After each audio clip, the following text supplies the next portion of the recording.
Hello mga kautot. Kautot na lang.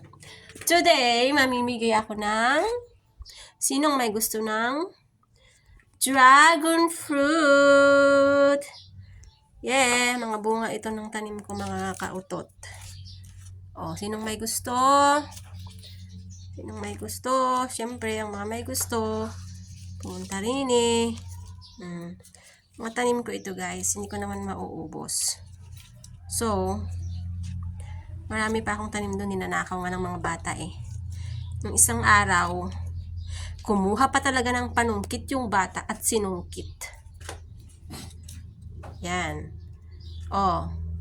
Sino mga kumakain ng dragon fruit, mahal ito guys sa mga palengke. Pero dito, ipamimigay ko lang kung sinong may gusto. Kasi kahit ako nagsawa na rin kumain, pero good for your stomach. Guys, mapupupo kayo dyan. Okay, come on.